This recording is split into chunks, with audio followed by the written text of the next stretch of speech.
Hi అండి. ఎలా ఉన్నారు అందరూ? Welcome back to my channel. ఈరోజు నేను చూయించే రెసిపీ వచ్చేసి ఆవపిండి పులిహార అండి. ఇది టేస్ట్ చాలా బావుంటుంది. టెంపుల్స్‌లో ప్రసాదంలాగా చేస్తూ ఉంటారు కదా! దాన్ని ఇంట్లో మనం ఈజీగా ప్రిపేర్ చేసుకోవచ్చు. ప్లీజ్ వాచ్ ఫుల్ వీడియో అండి. దీనికోసం ఆవాలు మెయిన్ అండి ఇంగ్రీడియెంట్. దీనికి 2 స్పూన్స్ ఆవాలు తీసుకున్నాను. ఎండుమిర్చి 4 తీసుకున్నాననమాట. నేను 1 గ్లాస్ రైస్‌కి. దీంట్లోన సాల్ట్ వేసి ఇది మొత్తాన్ని మనం మెత్తగా పౌడర్ చేసుకోవాలి. గ్రైండ్ చేసుకోవాలనమాట. ఇక్కడ నేను ఎండుమిర్చి తీసుకున్నాను కదండీ! ఎండుమిర్చి కొద్దిగా కారం ఎక్కువగా ఉంటుందనమాట. పిల్లలు తినలేరు. మీరు టేస్ట్ తక్కువగా తినేవాళ్ళైతే కారం తక్కువ తీసుకోండి. చూసారు గదా! ఈ విధంగా పౌడర్ చేసుకోవాలి. దీన్ని పౌడర్ చేసుకొని ఒక పక్కన పెట్టుకోవాలి. మనము చింతపండు కూడా యూజ్ చేస్తాము ఆవపిండిలో. సో, పొ పిండి దానికోసమని చింతపండుని కొద్దిగా నానబెట్టుకోవాలి. ఈలోపు మనము తాలింపు వేసుకుందాం చింతపండు నానేలోపు. దీనికి ఆయిల్ కొద్దిగా ఎక్కువ పడుతుంది. నేనైతే ఆయిల్ మీడియంగా యూజ్ చేస్తాను. నా వీడియోస్ చూసే వాళ్ళైతే రెగ్యులర్‌గా తెలుస్తుంది. మరీ ఆయిల్ క్వాంటిటీ అయితే ఎక్కువ వేయను. ఇక్కడ మనకు కావాల్సిన ఇంగ్రీడియెంట్స్ లైక్ పల్లీలు, పచ్చెనపప్పు, జీడిపప్పు అవన్నీ వేసుకోవచ్చండి. ఇక్కడ మన టేస్ట్‌కి తగ్గట్టు వీటిని ఎక్కువ తక్కువగా వేసుకోవచ్చనమాట. మెంతులు కూడా వేశాను.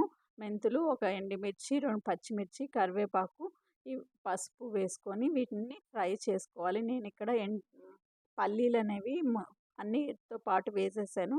ఎందుకంటే నేను పల్లీలన్నీ ఒకేసారి ఫ్రై చేసి పెట్టుకుంటాననమాట.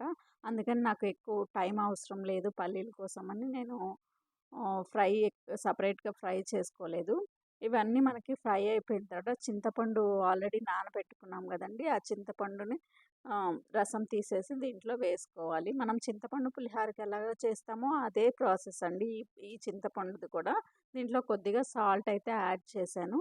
ఇదంతా మొత్తం దగ్గరికి వచ్చే వరకు దీన్ని మనం మరగనిచ్చుకోవాలనమాట. ఈలోపు మనకు దగ్గర రైస్ ఆల్రెడీ ఉడికించి ఉంటాం కదండీ! పొడి పొడిగా ఉడికించుకొని ఇట్లా ఉండలు లేకుండా మొత్తము అడ్జస్ట్ చేసుకోవాలండి.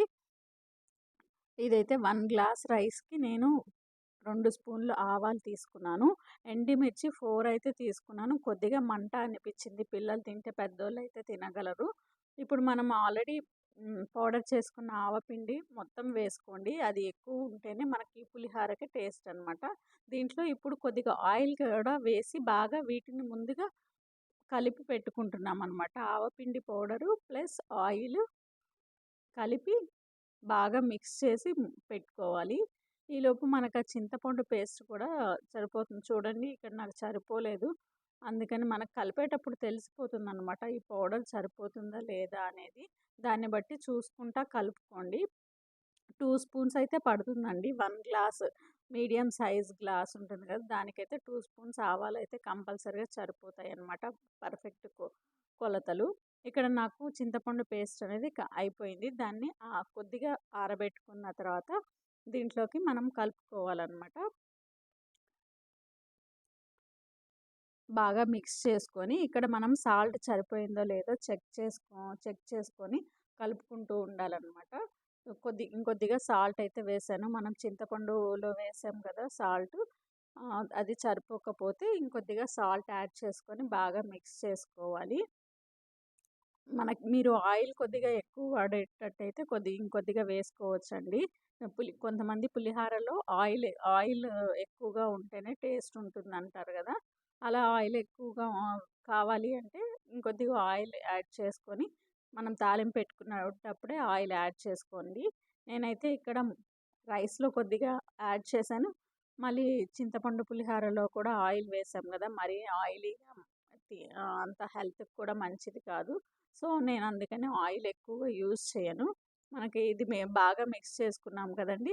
మిక్స్ చేసుకున్న తర్వాత మళ్ళీ పులిహోర టేస్ట్ సరిపోతుందో లేదో చూసుకుంటూ, కలుపుకుంటూ ఉండండి. ఎందుకంటే మరీ పుల్లగా ఉన్నా గానీ పులిహోర అనేది పులుపుగా ఉంటుంది. నోరంతా పళ్ళు జిమ్ముమన్నట్టు ఉంటాయన్నమాట. చూసుకుంటూ, కలుపుకుంటూ ఉండండి. ఇది మిక్స్ చేయటం అయిపోయిన తర్వాత ఇంకా మనము ఒక బౌల్‌లోకి తీసుకొని సర్వ్ చేసుకోవటమేనండి. టేస్ట్ అయితే చాలా బావుంటుందండి. ప్రిపరేషన్ కూడా చాలా ఈజీ, తొందరగా అయిపోతుంది. మన దగ్గర రైస్ ప్రిపేర్ అయ్యి ఉంటే చాలు. ఒక్కొక్కసారి ఈవినింగ్ టైము మిగిలిపోతూ ఉంటుంది.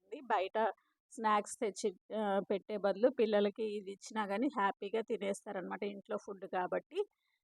చాలా ఈజీగా అయిపోతుంది. పిల్లలకి హెల్తీగా పెట్టినట్టు గూడా ఉంటుంది. మీకు నచ్చినట్టయితే లైక్ చేయండి అండ్ సబ్స్క్రైబ్ చేయండి. మీకు ఎలా వచ్చింది అనేది, టేస్ట్ ఎలా ఉంది అనేది కామెంట్ చేయటం మాత్రం మర్చిపోకండి. Thank you so much for watching అండి.